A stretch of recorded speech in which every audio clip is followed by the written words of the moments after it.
Australia, New Zealand, Germany, the Netherlands, Switzerland, Norway, Sweden, Denmark, Canada, England, Italy, France, and Japan all have universal health coverage for their citizens and permanent residents. These countries provide publicly financed health care at an affordable cost, with controls on cost increases, generally with defined benefits for everyone, and often with regional administration of their healthcare systems. The amounts these countries spend on healthcare are much less than the amounts spent by the United States, and their citizens have better health outcomes than do Americans. In fact, in 2010, I believe, we were number 1 in the world on expenditures and number 37 in healthcare outcomes. LD 1345 proposes to establish a universal healthcare system for Maine, similar to Medicare, which will cover all Maine residents with a defined system of benefits, which will allow these residents to choose the doctor of their choice, and which will establish cost controls to bring down the cost of health care, which at present for the United States consumes 17% of our gross national product. LD 1345 is based on the Vermont model. The Vermont legislature, as you know, has adopted a process to set up a single-payer system in Vermont. That process begins by working with the Affordable Care Act.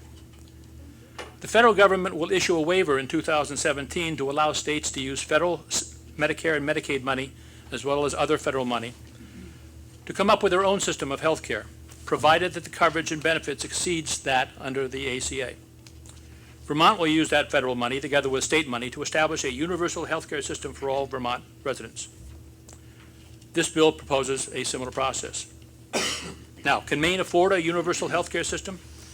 The last large-scale study of this question was performed in 2002 with a Mathematica study, which found that Maine could indeed afford a universal health coverage system.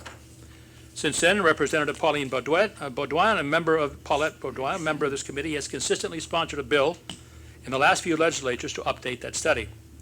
Her bill has been passed, but unfortunately without the necessary funding. However, Dr. William Shao, a world-recognized healthcare economist, testified before the legislature in 2010 that Maine could save an estimated 10% of its annual healthcare costs in the first full year of a universal healthcare system. The elimination of the profit motive from basic healthcare coverage and the efficiency of one set of rules for provider and hospital coverage in place of the confusing set of insurance rules we now have will surely save Maine healthcare dollars. LD 1345 is a carryover bill, as you know, and will require this committee to do some rewriting of its ACA provisions to take into account recent developments in Maine during the past year. The process for establishing a universal system may need some of its dates adjusted to take into account the need for the legislature to decide on exact funding mechanisms, to consider a need to educate the public and healthcare providers, and to ensure a smooth transition from the ACA to a single-payer system.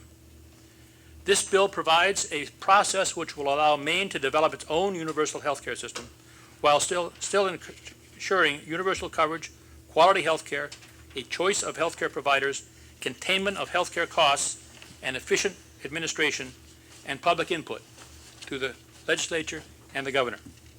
I ask you to report this bill ought to pass as amended. Thank you. Representative Priest, thank you very much indeed. I also have a email which I've gotten, which I've asked to be put in each one of your folders, from Anita Bibson and Kevin Campbell of Sullivan, Maine, who also could not appear here but wanted to express their report, and their email will be in your files. Thank you, sir. Are there questions? Yes, Representative. Thank you. Representative Priest, you use the concept of universal coverage and single payer sort of interchangeably, but they're, of course, different concepts. For example, it's my understanding that Switzerland does have universal coverage, but uses the model of private insurance companies. Mostly nonprofit insurance companies. That's okay. Right. So your bill is entitled single payer, or was it the other way around? single payer. But your goal is also universal coverage, is that correct? That's correct. So, so how do you see, how do you see those concepts intertwined? And is it possible to achieve universal coverage using something other than single payer? I think it's possible. It requires some very careful legislating. I do think it's necessary to require those insurance companies, if we're talking about insurance companies, as in Switzerland, to be nonprofit insurance companies, as they are, and as they are in Germany as well. There has to be someone to decide what the rules are, and that can't be the insurance companies. Otherwise, you'll have the same confusing mess that we've got now. It has to be a single authority, and it has to be some assurance that the insurance companies are going to be adequately funded, and the insurance companies have to accept a single set of rules for coverage. That's certainly a possibility. That's not the way this bill goes because it's based on the Vermont model, but that's certainly a possibility. My concern is not exactly how it's run. My concern is that it's nonprofit, that it covers everybody, that there's one set of benefits that everyone knows, and that we have quality, affordable health care and healthcare cost containment. If the legislature decides to go another way to do that, provided those goals are met, that's fine with me.